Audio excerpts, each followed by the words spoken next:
Hello, everyone, and welcome to Police Off the Cuff, Real Crime Stories. I'm your host, retired NYPD Sergeant Bill Cannon, a 27-year veteran of the NYPD. You know, this case that I'm going to feature today, of course, Rachel Morin, and it's really a horrific case. Some of the cases that we cover on this channel really can get you, and this is one of them. And I would have thought this occurred in August of 2023. I would have thought, and I thought at the time, and I still think that there's definitely going to be an arrest in this case, but it's taking a bit longer than I would have expected. And you cannot blame, I don't believe you can blame the police. I think that they're working as hard as they can. And there's sometimes just that one little break you need on a case to bring it to justice, to bring this person, this animal to justice, you know. And so a new sketch was put out by the police in the Rachel Morin case. And we ask, what took 6 months? You know, us, even in law enforcement, say, why did it take 6 months to put out this sketch? We all remember that's just part of the video of him walking out of that house where he committed some horrific crime in California. And it's still not clear. It was a home invasion. It was a burglary. He assaulted several people. I think that one of the reasons they're being so tight-lipped, I think it potentially was a sexual assault. And they're keeping that part of it very quiet. And that's, you know, two different law enforcement communities, the LA police and, of course, the Harford County Sheriff's Office. They're communicating with each other, but they're respecting each other in regards to what they release and how much they release in this case.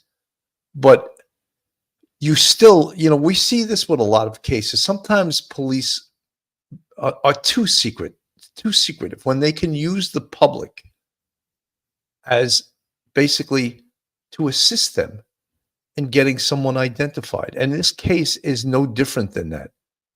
And the most powerful way to get someone identified, the most powerful resource you have is something called television, you know.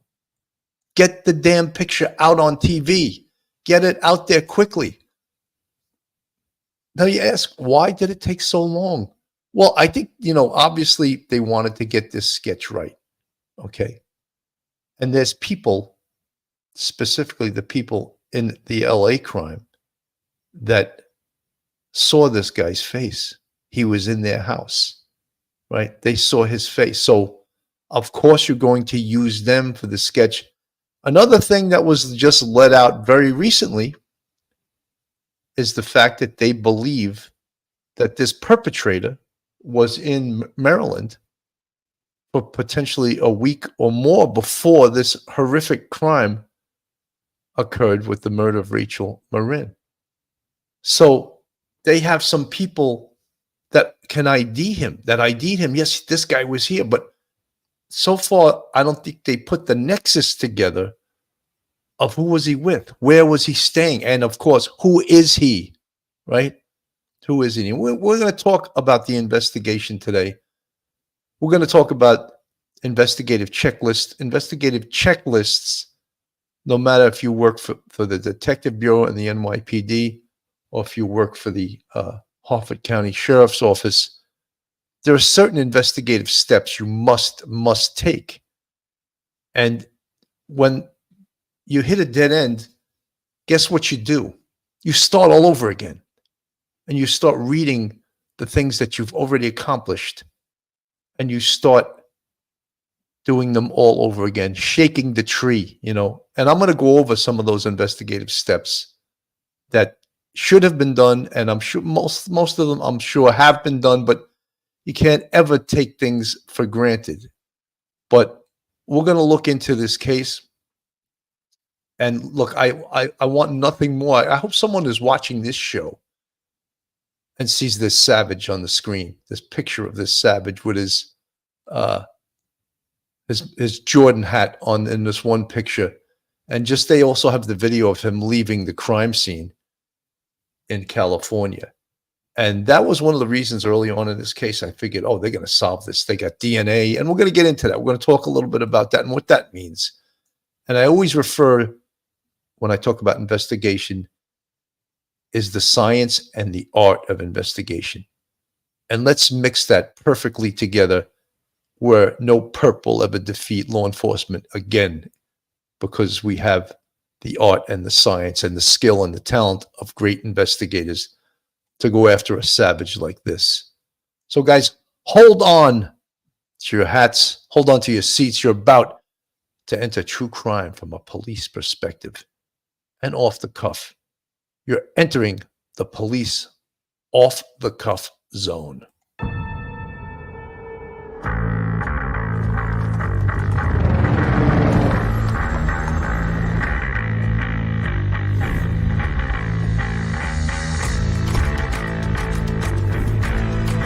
There has to be some common sense.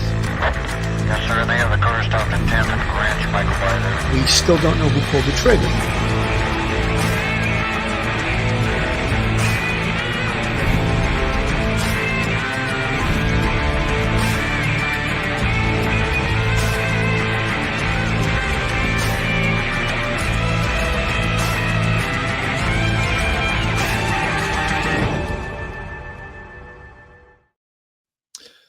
So, right now,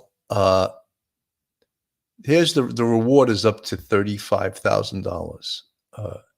And you see the picture on the screen. Contact the Harford County Sheriff's Office at 410-836-7788 or via email at rmtips@harfordsheriff.org.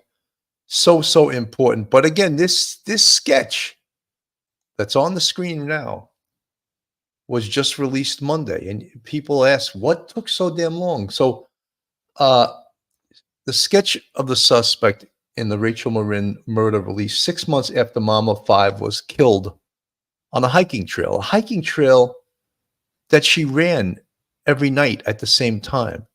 So we question, could this savage have been stalking Rachel Morin, or stalking this hiking trail and making sure that he was in an area that he could commit a horrific crime and not be seen? So Rachel Morin was a mother of 5, and she was found dead after she was reported missing by her boyfriend in August. That was 2023. Police in Maryland have released a sketch of the suspect who they believe killed Rachel Morin, a mother of 5, again found killed in August. The Harford County Sheriff's Office in Bel Air, Maryland, she had 2 photos of the suspect on Monday, and you're looking at it on the screen. Morin was 37 years old, was reported missing on August 5th by her boyfriend, who said she went out for a run on the Monpont Trail in Bel Air, Maryland, but never returned.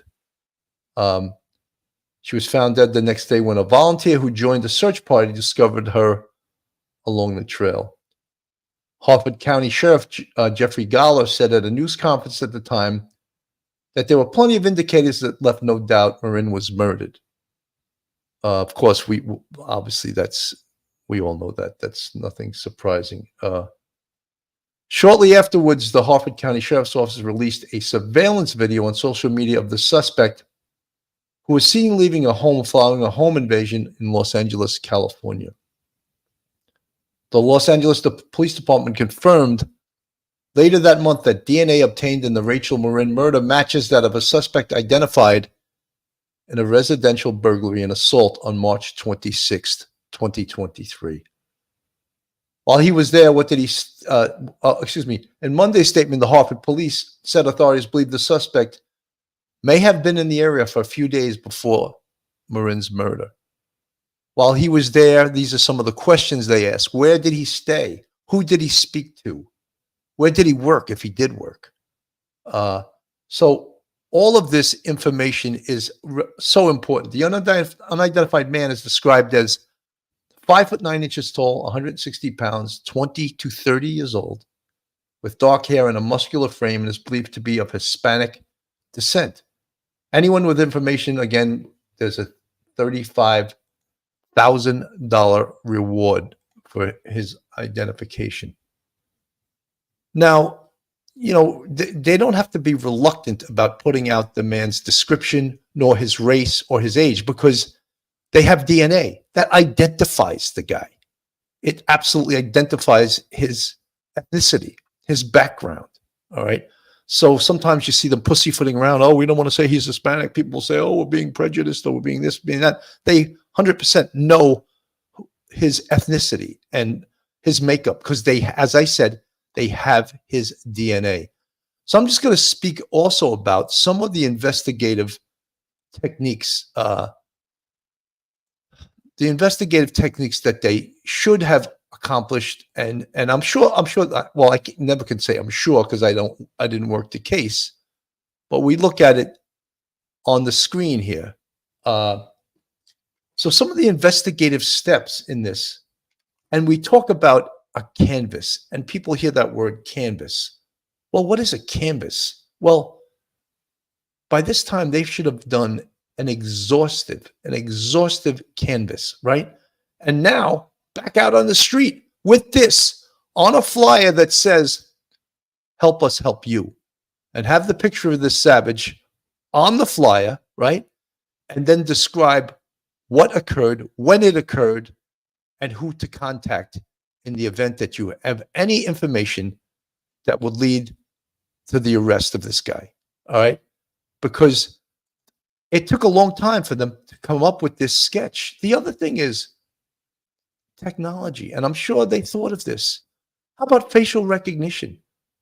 How about putting this sketch in facial recognition technology? Spread it out all over social media. Are bad guys on social media? You bet. Do bad guys have friends that need $35,000? You bet. Someone will give this guy up if they can identify him. So some of the things I suggested before, now they have this sketch out there, right there. Exhaustive, all-time detective work. Get your detectives, get rookie cops out there, go door to door, go to the area that you think he hung.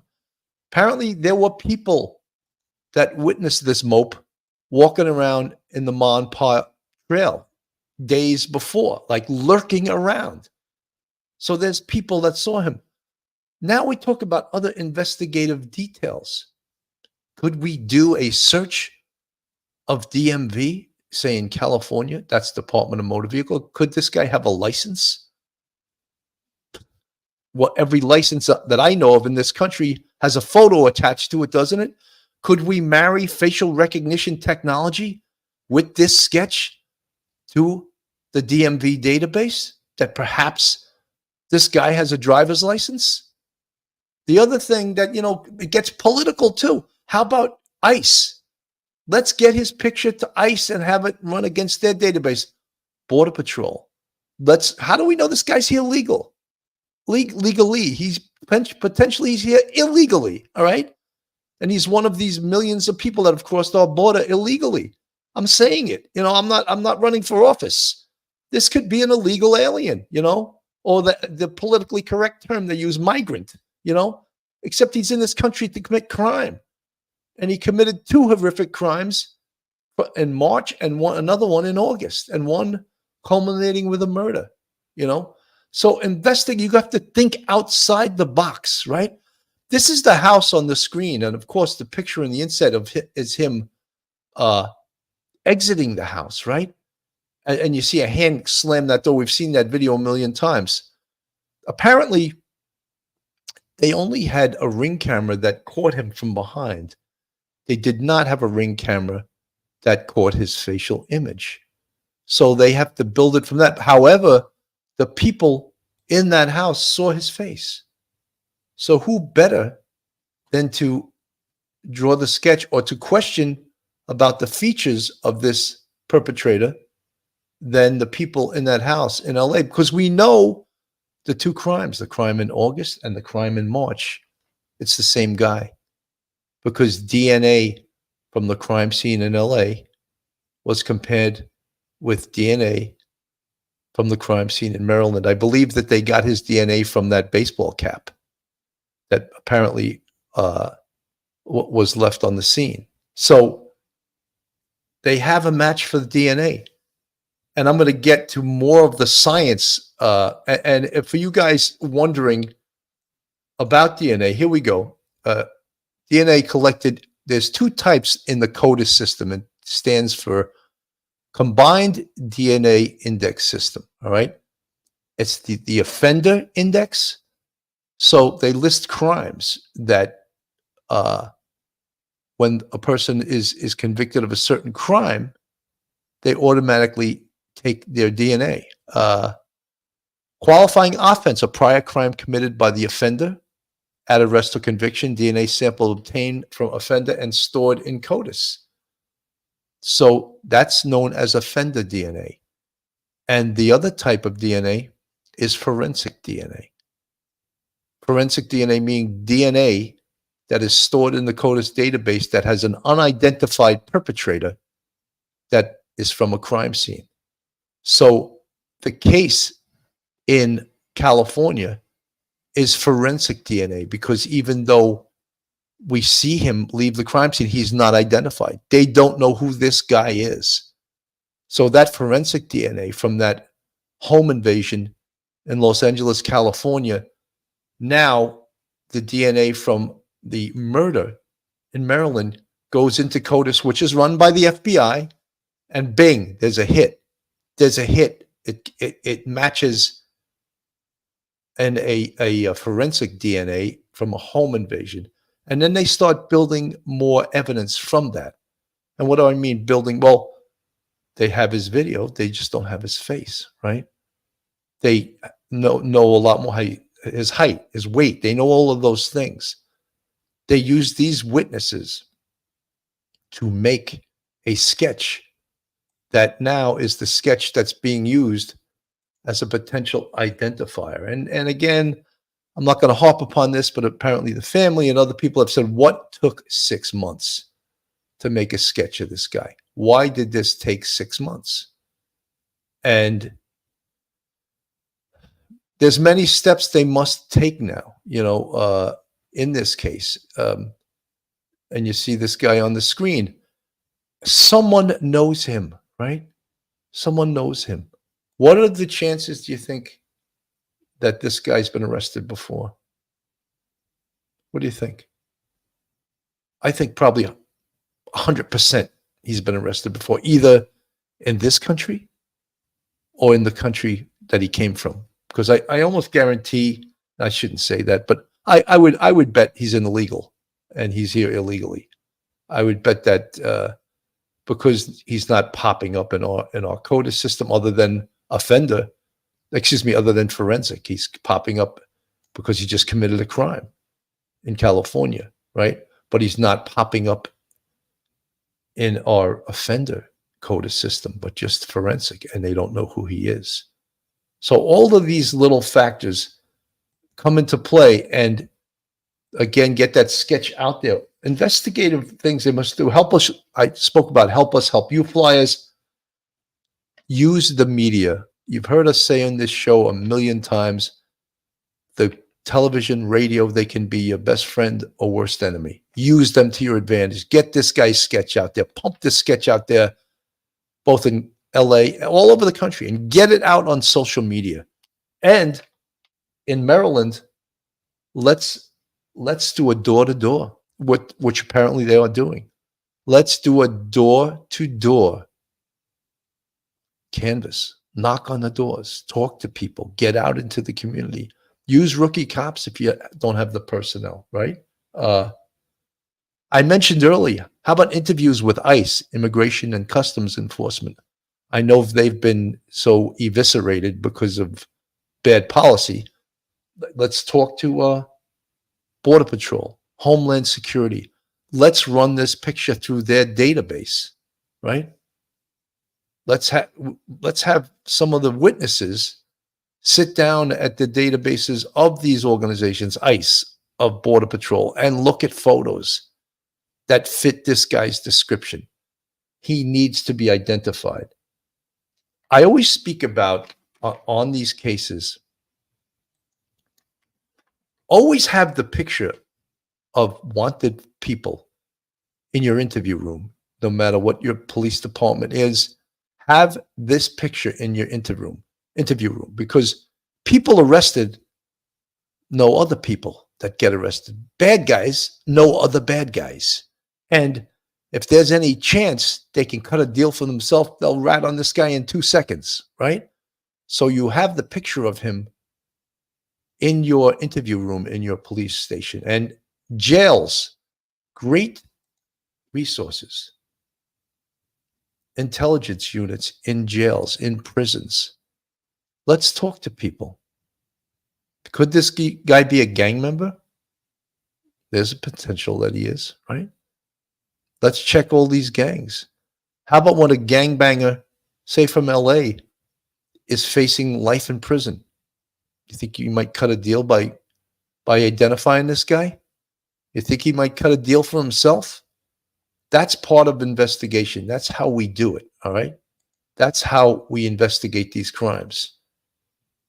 There he is, right? And we talk about the art and the science of investigation. And let's use the science too. And I'm going to get to that in a second. But the science of this case, this commander on the screen here has over 40 years on a police department. So I think he's experienced in investigation. But the talent level in investigation, the most important people in major investigations are the investigators, all right? The detectives. You need, look, it's important having great leadership running these investigations, but even more important, it's so important to have great detectives pounding the beat, you know, wearing out those shoes, staying on the phone, you know, thinking, and I always usually hate this expression, outside the box. Let's think of things. Let's think of investigative resources. Let's think of people that might know this guy. Deb Galloway, yeah, you know, absolutely. Deb Galloway from the chat. There have to be people who know him. You're right. Jacqueline, he looks so familiar, like I've seen him from another case. It's driving me crazy. You know, when the Maryland police say he had to have been in the area for days or weeks before he committed this crime, they have people, witnesses, based on a canvas of the park that saw this guy. And he was lurking, sort of. Could he have been specifically targeting Rachel Morin? Yeah, he could have been. And guess what? You know how they say don't do anything routinely, like vary your habits, vary what you do every day. And you know something, when you're free, you like to go and do things at the same time. And it might be a specific reason you're doing certain things at a certain time. I go to the gym every day, basically about, you know, anywhere between 9 and 9:30. I usually, and every day to the same gym. So like if someone wants to whack me, they got me. They know where I'm going. I'm going to the gym. Could this have occurred to Rachel Morin, that he specifically stalked her? Well, at this point, we don't know the answer to that. But is that a possibility? It absolutely is a possibility. Carol Grace says, Sergeant Bill, does DNA tell age, DNA, and features like eye and hair color? It could definitely tell. It doesn't tell age. It can definitely tell things like eye and hair color and other things. I'm not an expert in DNA, but I'm pretty sure it cannot tell age. But we're going to get back to that. And one of the most important things, and in this day and age, again, the science, and I'm going to wait till I'm not going to pull that cat out of the bag yet, but I'm going to just talk about some more investigative steps before I get to it. So we spoke about CODIS, Combined DNA Index System, which is run by the FBI, and the two types are offender and forensic. Offender being people that are arrested, convicted of certain crimes, must give their DNA. They must give it. Forensic is DNA that is recovered from a crime scene, and potentially the DNA is not identified. And that's what has happened in this case. Tips line. So important. You know, we have that famous expression in New York: if you see something, say something, right? And that came after 9/11, and so important. And from what I understand is the police, the Hartford Sheriff's Office, has investigated over 1,000 tips, because every single tip that's called in must be investigated and must be closed out. So the investigator must go and physically interview the person that made the tip and determine if the tip is viable, or if it's just there's nothing to it. And that happens a lot. Many people call in maybe meaning well, but they really don't know anything. So detectives have to separate what's good from what's just not, as this isn't helping this case at all. So because look, 1,000 tips, that's 1,000 times you got to go out and interview people that may or may not know something. The reward, $35,000. I would hope, and you would hope that it would have been a lot more at this point in the investigation 6 months ago, because this is a dangerous guy.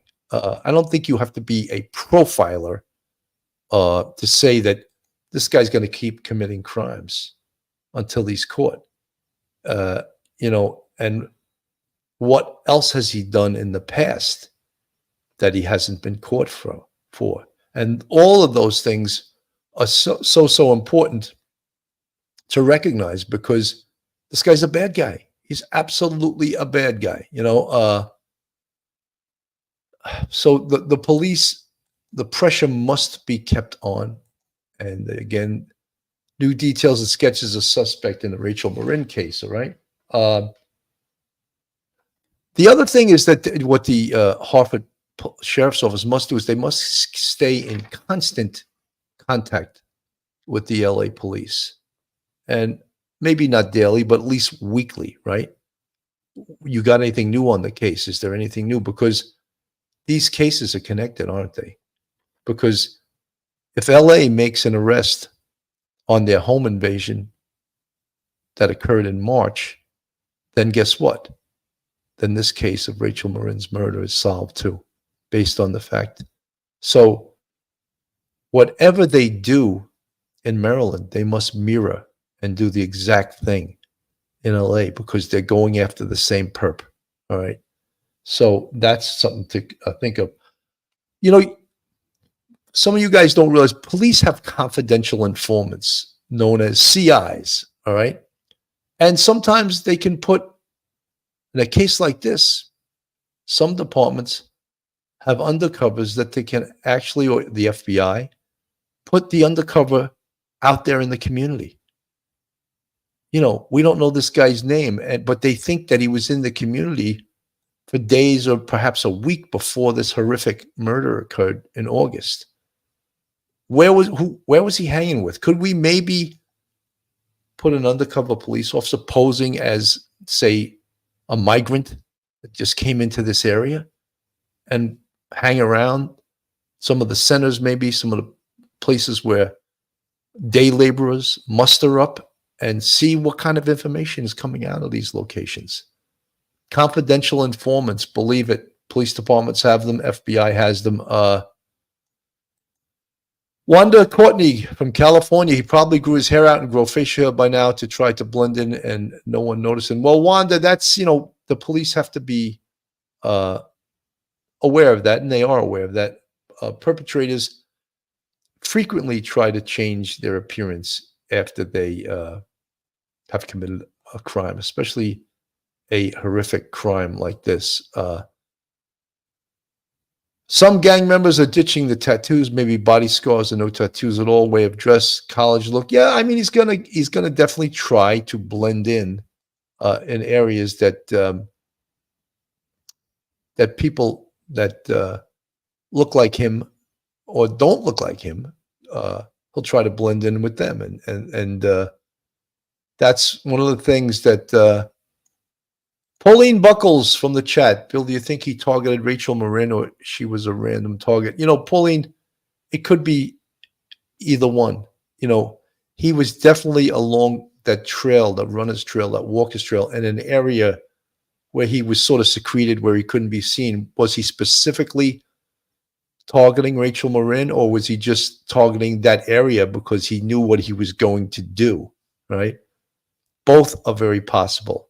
The police haven't put it out that she was specifically targeted, but they can't. Malibu Surfer, Sergeant Bill, do you think law enforcement could have waited to release sketch so suspect would relax and trip up? No. I think this was I don't think it was a great decision, to tell you the truth. I think they should have got that sketch together immediately after this crime, and as fast as possible, where they could come out with an accurate sketch. Don't rush it so that the sketch is not accurate, but get it out there. This happened in August. This should have been out in September at the latest, right? Get it out there as quickly as possible. And again, the Hartford Sheriff's Office has to liaise with the Los Angeles police and get together and get the very best witnesses to make this sketch, and put them all together. And that's what sketch artists do. They use the information. And what did his cheekbones look like? What did his face look? What was his nose? And that's how they draw the sketch. And the people that actually got a physical look at him, which would have been the people in LA during this home invasion, and also people that may have saw this same guy. ATS News, how are you? Good to see you in the chat. People that got a physical look, because there are people apparently along the Ma and Pa trail that believe that they saw this guy. So they also should be utilized to make this identification. And that is why this is so important to come out with the sketch. And of course, the reward. I spoke about this earlier, and if anyone's from, and I think I may have read this a while ago, that Maryland it's not legal for them to use facial recognition. I could be wrong. I think I read something about that a while ago. And if that's the case, then don't have Maryland do it. Have LA do it. If that's not against the law. I mean, it's just ridiculous. In a horrific case like this, police are hampered by some politicians, that they say, facial recognition it's not fair to certain groups, Well, it's not fair to people that are murdered that we don't use every tool possible to identify them, So when I spoke about facial recognition, yeah, they can put this sketch into a facial recognition database and see what they come up with. Remember, I talk about the art and the science investigation. Let's use the science, right? Which is facial recognition, isn't it? Isn't it the science? Yes. Yeah. Let's use the science of facial recognition to ID this savage, right? Social media, of course, the power of the internet is unbelievable, right? Facebook, get it out on Facebook, get it out on Instagram, get it out on TikTok, get it all over the damn world. Get this guy's ugly mug out there, Let's get him identified, all right? And one thing I want to mention, and I hope, and I heard nothing about it. I watched a podcast done by the Hartford Police, and they said nothing about genetic genealogy. They said nothing about it. Does that mean they didn't do it? I hope not. I hope they're all over genetic genealogy. And what is it? What is genetic genealogy? Well, they have this guy's DNA now, right? So now you can go either to the FBI, who uses this famous lab in Texas called Othram, OTHRAM, who is doing unbelievable work in this field. Through his DNA, and we all know your DNA is your genetic code, they can build a family tree and find people who he's related to, where he's from, all of those things. And then voila, identify him. But it can sometimes take a year. Are they on it right now? Are they on it? And if you watch Atreon Labs in the last year, they've made IDs on serial killers from 30 years ago. So they get on this right away with using, again, the science of investigation, genetic genealogy, and let's build a family tree. Let's find him that way. All right. Let's find this guy that way. And that, we hope that that's what they're doing. And I don't know if they're using that yet, but, we also know that the killer, who is this person on the screen, this is his sketch at least, he was believed to have been in the area for days or a week leading up to the killing. So what does that mean? Well, where was he staying, right? Who was he interacting with? People know who this guy is. He didn't just appear there, he wasn't teleported there like in Star Trek, He got there somehow. How did he get there, Where was he staying? Is there all kinds of rooming houses, single room occupancies in this area of Maryland? In Harford County, is there? Those are the things when we talk about banging on doors and checking everything out, canvassing, exhaustive canvases. That's what we're talking about, right? Get out there, get his picture out there, shake the tree. What does it mean to shake the tree? Well, shaking the tree means let's get out there and do enforcement. Let's shut down gambling locations. Let's make it really tough for the drug dealers to sell their product, right? And when they come in after they've been arrested, we tell them, we want to know who this guy is.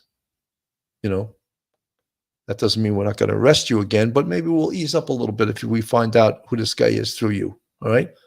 But until he's not apprehended, we're going to hit these drug spots every single night, and we're going to hit you in the pocket. That's how it works. That's how it works, all right? And we call that, the NYPD always called that shaking the tree, and we'll shake the tree until we catch this guy, Janine Dove from the chat. Yes, someone knows something, maybe a gang member. He could be all of those things I've suggested. Denise Datillo, brilliant. Oh, that's the first time I've been called brilliant, but I think these things are important, and I think that Karen Settles from the chat. I had to chuckle when it was released that he had left his hat at the LA crime scene at police off the cuff. Well, Karen, that's how he's been identified, the cross-pollination of DNA, his DNA from the crime scene in Maryland compared against his DNA from the home invasion in California. So yes, so damn important, amazingly important. Janine Ergas has gifted, there we go. Janine Ergas has gifted 5 police off the cuff. Jameen Ergas, I said it right. I think I said Janine the first time. Jameen Ergas has gifted 5 police off the cuff memberships. Jameen, thank you so much. That's very generous of you. Folks, this is police off the cuff, real crime, true crime stories. And if you like real crime, true crime from a police perspective, then you're in the right location. And if you're not subscribed to us, go on our YouTube, hit that subscribe button, give us a thumbs up, and ring that bell. And share us with your friends and your family. And make sure you hit that like button. Also, if you want to support us financially, we have a Patreon with 3 different levels. And we also have a YouTube channel membership with 5 different members, 5 different levels. And that's what Jameen Ergas is sharing. Thank you so much. Larry Jensen, hello. Larry Jensen from the chat. Appreciate all you guys showing up to the show. I find that doing this show is so important because part of what we do here on, besides the fact that to me, doing this show, Police Off the Cuff, is a labor of love. I really do love doing this show. It keeps me sort of plugged in to law enforcement and what's going on in law enforcement. And it's important to me. But a show like this, even though I know it may not get 1 million people watching it, it's important because in some way, if we can still social media, get his picture out there, let's get his picture out there and let's show people who he is. Fun size, wait, they can't use facial recognition in MD. If that was their child, I bet they'd find a way around that red tape. No, fun size, you could check for me, but I believe I read that when this case first started, that Maryland is one of the states that they're not allowed to use facial recognition. And that's a little bit disturbing, when politicians make decisions on things like this. I think that, it should be made by the courts, by legislators, not by, people objecting to the methodology in making identifications. Why we should use all the technology that's available to the police in order to bring justice to this poor woman, Rachel Morin, and her family, her 5 kids, her mother, her family members who for 6 months now, no one's been arrested for this horrific crime. And the police always want to bring justice. We always want to bring justice to victims, and that's who we work for. It's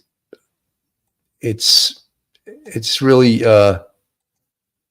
fun size. Yeah, that's not acceptable. Those laws need to be changed.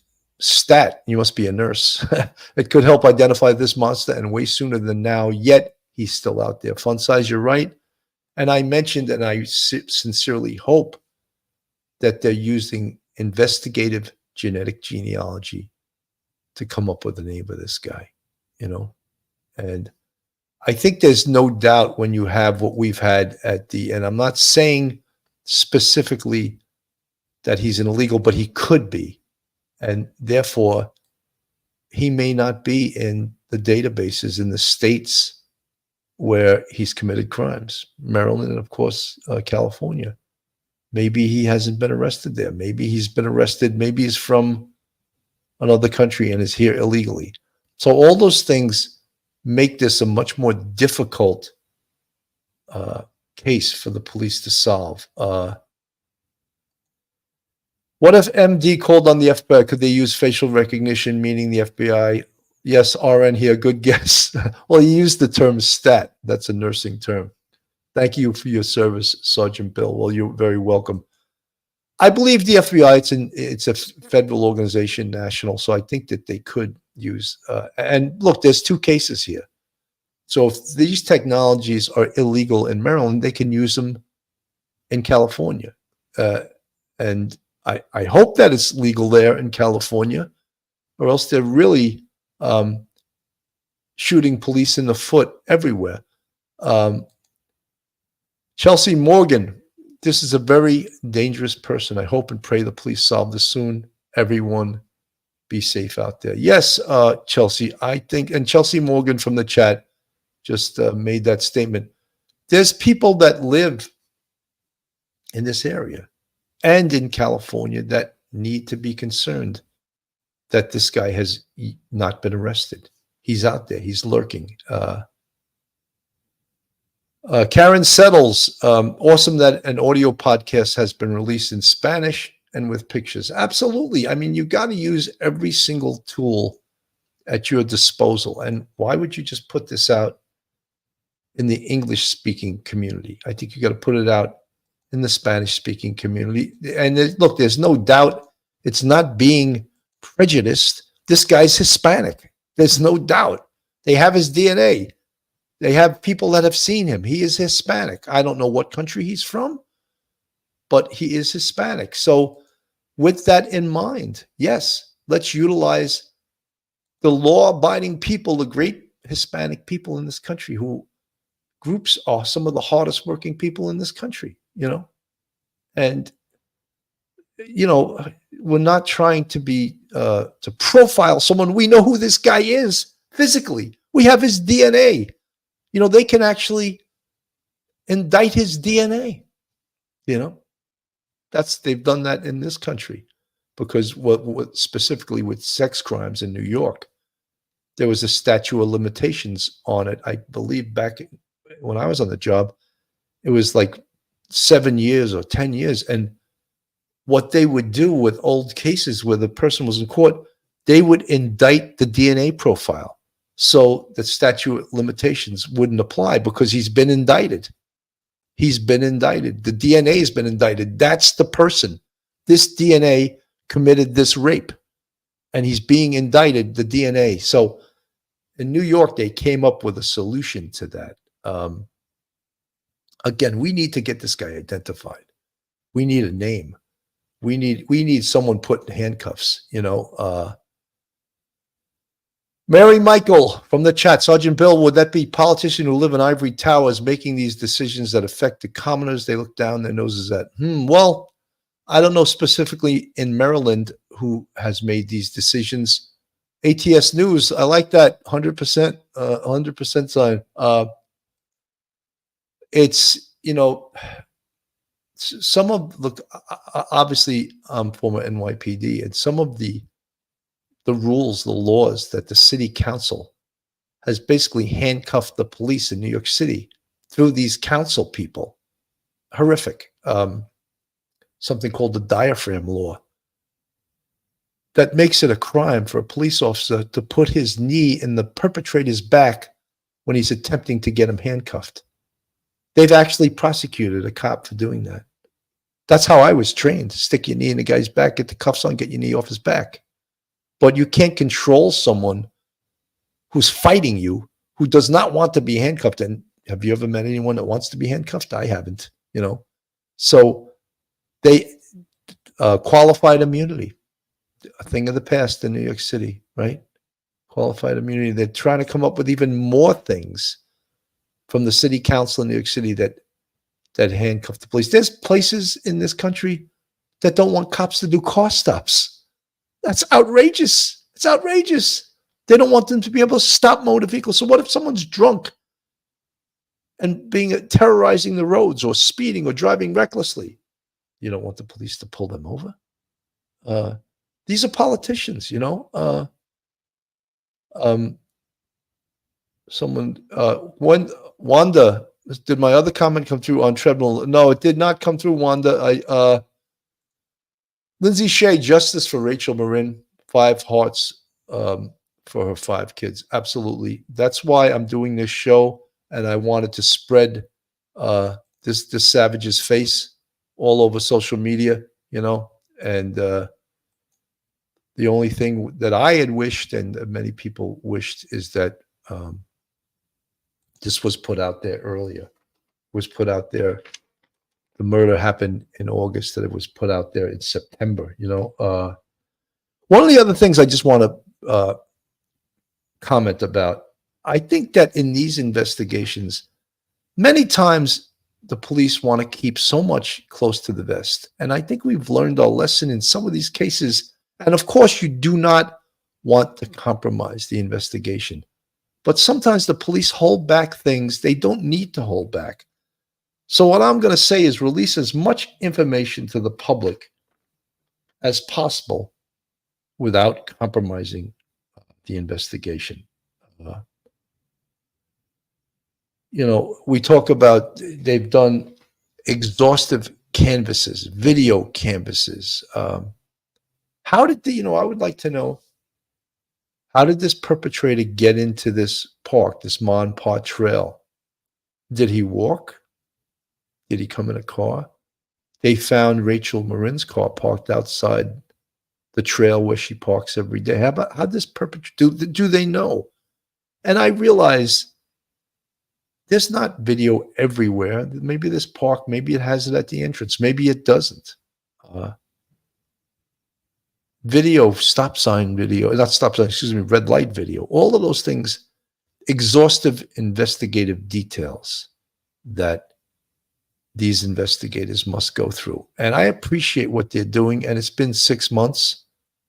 And I had hoped that there was going to be a quick arrest in this case. And it wasn't to happen. And could this guy be back in his country of origin if he, in fact, is not a U.S. citizen? Could he have escaped back to wherever he's from? He could be from El Salvador, Venezuela, Mexico. Could he be back in one of those countries? And I'm not, they know his DNA tells them, they know what ethnicity, they know where he's from his DNA.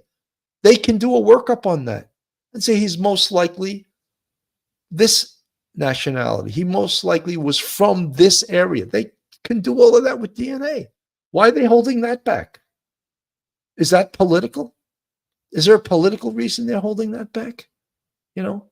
And as I mentioned earlier on, investigative genetic genealogy will identify this guy when all else fails. The art of policing and the science of policing. When the art isn't finding who the perpetrator is, let's go to the science. Let's go to investigative genetic genealogy, and they'll identify the savage, you know? And again, the reward, tips, contact the Harford County Sheriff's Office at 410-836-7788 or via email at rmtips, T-I-P-S, at Harford, that's Harford, Sheriff, SHERIFF.org. There's a $35,000 reward at this point.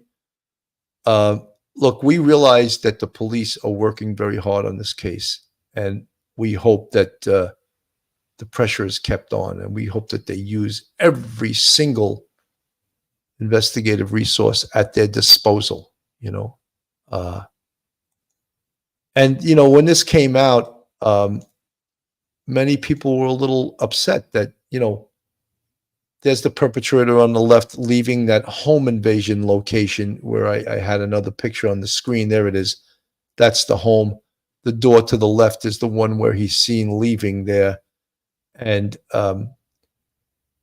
that's been out all over the media since this occurred, since they matched up the DNA from Rachel Morin's murder to the DNA from the home invasion in California.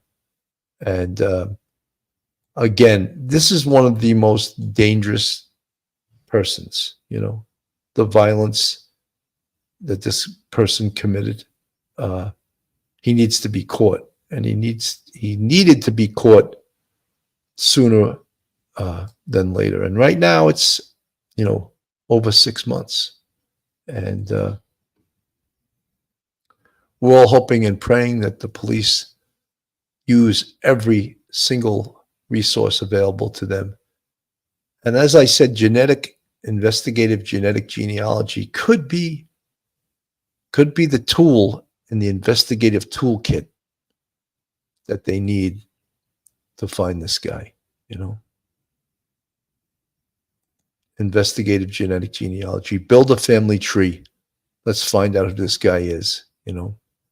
And I know, you know, I'm going to go to the chat. Just Frank Marsha, Bill, I'm afraid we don't know. This is from the chat. Afraid we don't know a whole lot about why things are held back during these investigations. Well, sometimes it's for good reason. Other times it's not. There could be certain things that they want to hold back for when they do arrest this guy. They want to have things that only the perpetrator knows. Oh, so positive. Maybe they're holding back country of origin because it could lead to tunnel vision. He could have parents who are from a country that he might never have actually lived in. Oh, so positive, but I believe that they can actually identify where he's from through the DNA and his family and his ethnicity, all through the DNA. Fun size, Malibu server. Thank you, nephew, for me. Love all my fellow nurses. It's a thankless job, but it's rewarding as heck. I wouldn't change for. Well, your nurses are great. We appreciate you. Nurses and cops always get along. So maybe because we're always visiting the hospital so much, you know. My career in homicide, it seemed like I was in one emergency room or another, practically every other night. It seemed, whether it was a gunshot wound, an assault victim, something like that, and they knew me after a while. Oh, that's the sergeant from homicide. You're in hospitals that often. Erica Olson, just like they wouldn't say if the man that ran my sister over was legal, he didn't even get a traffic ticket. Yeah, there is some politics in this, and the police are guided by that many times, and they can be, they don't want to say anything that can be viewed as politically incorrect. Margaret Gibson, citizens should have as many rights as criminals. Lists of citizens' rights to feel safe and secure. Margaret Gibson, you're 100% right. Folks, I think that's going to be our show for today. I worked pretty hard at this, going over what the investigative course should be and what I hope that they have done so far. And I have no doubt that the police in Maryland, Harford County Sheriff's Office, are doing a bang-up job, working super hard, and of course the LA police on this case. And let's hope they're sharing information and not secret squirreling it away from each other, So let's hope they're all working together. And again, folks, if you're new to this channel, you're not subscribed, go on to YouTube, hit that subscribe button, give us a thumbs up, ring that bell, and share us with your friends and family. We'd appreciate all of that. I'd just like to do a quick little mention of our, if you're looking for a great attorney in the New York metropolitan area, then Joe Murray is your man. And Joe's a retired NYPD police officer. You can reach Joe on his cell phone at 718-514-3855. Email him at joe@jmurray-law.com. Or go on his website, jmurray-law.com. Not only is Joe a fantastic defense attorney, but he's a huge supporter of the Police Off the Cuff podcast. And there's a picture of Joe saying, "What do you want from me?" All right. But that's Joe Murray. So, folks, I put this out there mostly to get this guy's picture out there and to do my little bit for this case. And I hope, wouldn't that be great if someone watching this show says they recognize this guy and they call that number? That would be amazing. I'm not saying that's going to happen, but that would be an amazing thing, and I would appreciate that so much. Anyway, thank you guys for tuning in today. Have a wonderful day, a wonderful rest of your day, and God bless. One episode just ain't enough.